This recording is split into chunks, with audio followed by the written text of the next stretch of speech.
SPQR, A History of Ancient Rome by Mary Beard. In SPQR, Mary Beard narrates the unprecedented rise of a civilization that even 2000 years later still shapes many of our most fundamental assumptions about power, citizenship, responsibility, political violence, empire, luxury, and beauty.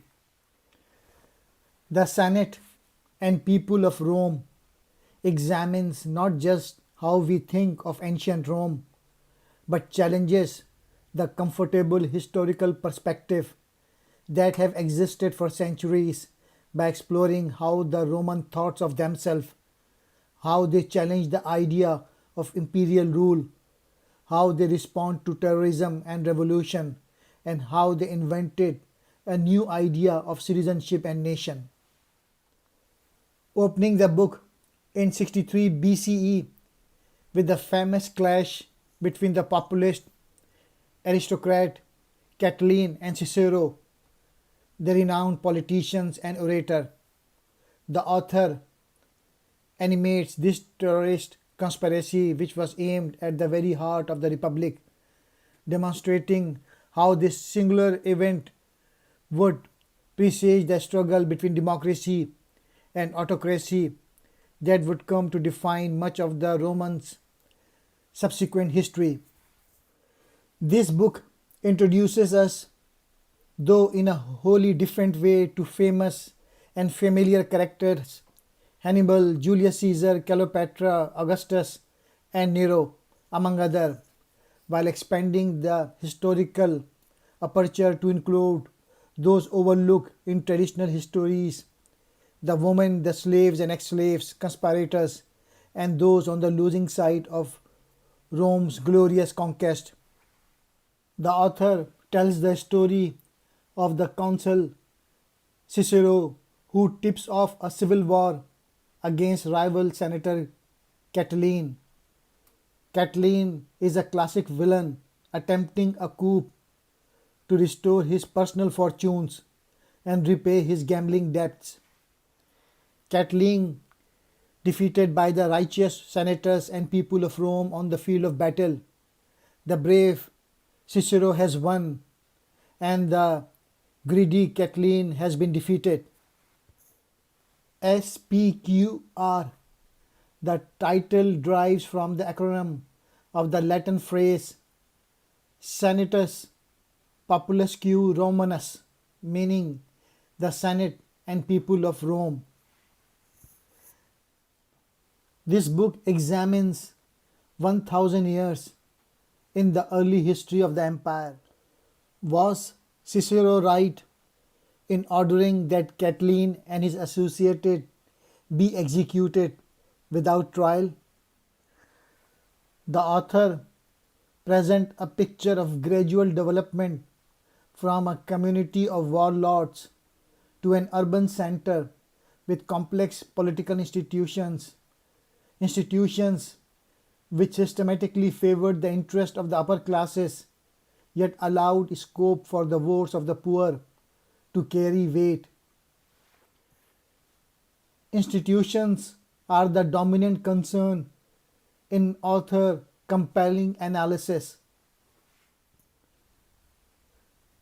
How the Romans, a people who once lived in a ramshackle collection of wooden huts on a muddy river in the middle of Italy, surrounded by other groups that were at least as prosperous and cultured, created one of the largest empires in the ancient world and among the most enduring empires in all of world history.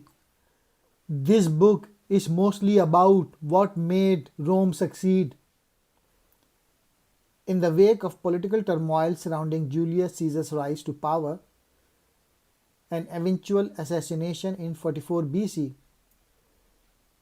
the Romans submitted to an imperial mode of government under Octavian, who defeated Antony and Cleopatra in 31 BC and renamed himself Augustus, the first Roman emperor. The empire held sway for about 500 years in the west and 1400 in the east under the Byzantine emperors. How did the Romans do it? One answer: virtuous, both strength of character and masculinity.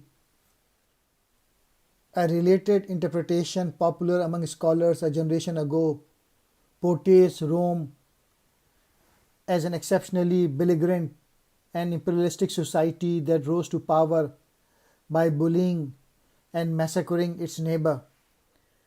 The prosperity of Rome depended on loot, tribute, and taxes from conquered tribes and cities, as well as the manual and domestic labor provided by non-Roman slaves. In the 2nd century BC, more than 8,000 new slaves a year, the bounty of overseas conquest, were transported to the peninsula. This is a 600-page book, covers roughly 1,000 years of Roman history.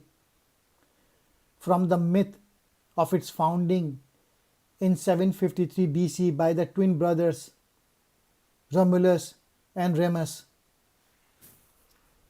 Rome thus took the name of Romulus and soon became a safe haven for exiles and other refugees in order to build up its population. After roughly 200 years of being ruled as a kingdom, Rome became a republic around 509 BC, while the republic was an oligarchy. A small number of wealthy families populated its administrative and elected roles.